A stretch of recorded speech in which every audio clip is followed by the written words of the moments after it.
Okay, let's dive right into this. When we think about child welfare, or frankly, just raising a kid, our minds almost instantly jump to the absolute basics, right? Keeping them fed and putting a solid roof over their head. It's this instinctive biological survival checklist. But what if we challenge that common misconception? In this explainer, we're looking at some fascinating insights from academic sociology and child development texts that prove child welfare is just so much more than mere physical survival. It is actually this incredibly complex, multi-dimensional architecture. So I want to pose this fundamental question to you. What does a child truly need to thrive? And I mean, not just to survive, not just to, make it to adulthood, but to genuinely flourish into a healthy, fully balanced human being.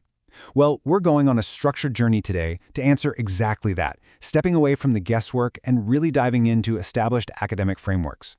And that brings us to the core insight we'll be exploring. The physical and mental growth of a child demands a multidimensional fulfillment of basic needs. What this tells us, right out of the gate, is that true development encompasses the entire child. You literally can't not treat the body without treating the mind, and you definitely can't nurture the mind without engaging the child's social environment. It's all connected. To make sense of all this, here's our quick roadmap. First, we'll look at the concept of basic needs. Then, we'll break down the physical, psychological, and social pillars before wrapping it all up by looking at comprehensive welfare. All right, Section 1, the concept of children's basic needs. Let's start with the foundation. It's actually really cool to trace the evolution of thought across these foundational scholars. So, starting out, we have M.A. Ghaffur. He listed food and housing, sure, but he quickly realized he had to add love, socialization, and play. Then, Dr. D. Paul Chowdhury expands on this, introducing the absolute necessity of health services, emotional security, and character-building facilities. And then, M.D. Ali Akbar takes it even further. He explicitly states the need for guidance, socialization for adult responsibilities, and even special services for physically or emotionally handicapped children. They essentially evolved the list from just basic survival into a really comprehensive blueprint for human dignity. Moving right along to Section 2, our first pillar, physical needs. To navigate all this, we are going to use Dr. Jagindra Mandel's framework from his book Mental Hygiene. He brilliantly divides a child's needs into 4 main categories: physical, psychological, social, and intellectual. This 4-part division is going to serve as our master guide to structure these complex requirements, basically ensuring we don't miss a single piece of the puzzle. Let's dig into that very first one on his list. When we break down the physical needs category, we really have to contrast basic biological requirements with crucial environmental protections. Obviously, we have fundamental survival: food, shelter, rest. But look at the environmental side. The text explicitly highlights the need for a disaster-free environment. We're talking safety from floods, cyclones, river erosion, things that frequently claim children's lives or health. It also specifically calls out the absolute necessity of adequate sunlight and fresh air for building immunity. A physical need isn't just handing a kid a sandwich, right? It's providing a truly safe and healthy atmosphere. Let's look at some highly specific, tangible metrics required to ensure bodily growth and disease resistance.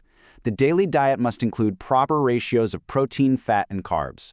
Crucially, breast milk is listed as essential up to 6 months to build that baseline immunity. A child also requires a strict minimum of 8 hours of sleep. If they don't get that, their health severely deteriorates.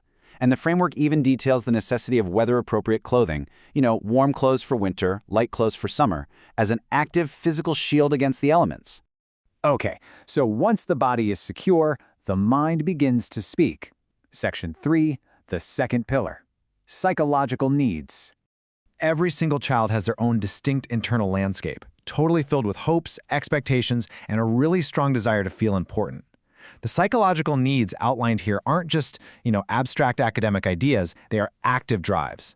A growing child is constantly evaluating their environment to see if they actually matter to the people around them. Let's look at how this manifests in the real world. One of the absolutely most powerful psychological drivers is the need for self-recognition, and this explains so much of a child's real-world behavior. A child actively seeks validation. They want to attract attention, they want to feel profoundly important to their relatives and parents, they just want to be noticed. And fulfilling this need isn't spoiling the child. Actually, scratch that, it's the exact opposite. This is exactly what cultivates a cheerful mind and a healthy body. They need to know they exist and that their existence genuinely matters. Then we have the fundamental need for trust. Drawing on Erikson's theories, the text highlights a fascinating chronological point. The stage from 0 to 18 months is absolutely critical. Through consistent parental care, things like feeding, holding, and just keeping them safe, a child learns absolute trust. And this trust progressively expands, usually from the mother to the father, and eventually to the wider family. If this psychological baseline isn't set early on, well, every single future relationship that child has could be compromised. It's huge. But a child doesn't grow in a vacuum, right? Section 4, the third pillar, social needs. It's amazing to watch a child's social evolution. Their life dramatically expands in these concentric circles. They start out strictly in the family, but as they grow, they head off to school. Suddenly, they're being influenced by teachers, by classmates, and importantly, by the habits and behaviors of their peer group. They are actively learning how to be a citizen in these miniature societies. When we translate these academic terms into relatable behaviors, the specific social interactions a child craves become crystal clear. They absolutely need friendship and peer mixing to gain their own life experiences. They crave recognition and praise. Hearing good boy or good girl genuinely fuels their enthusiasm for life. They also have this fascinating desire for leadership. They want to be the one in charge during a playground game so others will follow them. And finally, they require group life, playing, studying, and storytelling together. This is literally vital for their long-term social education. All right, Section 5, ensuring comprehensive child welfare.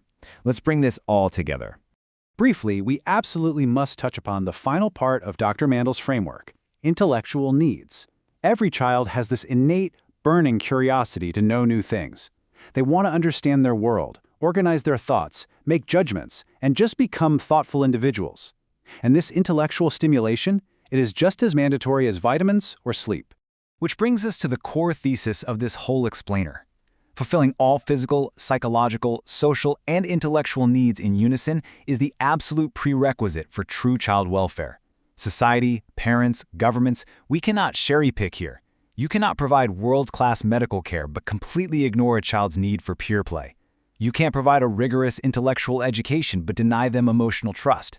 A holistic four-pillar approach is simply mandatory. So I'm going to leave you with this final powerful thought. Look at the children in your own life, your community, or your society at large. We are really great at focusing on food, shelter, and school grades. But based on everything we've just uncovered today, are we truly providing all 4 pillars of development? Are we fostering their psychological trust and their social leadership just as fiercely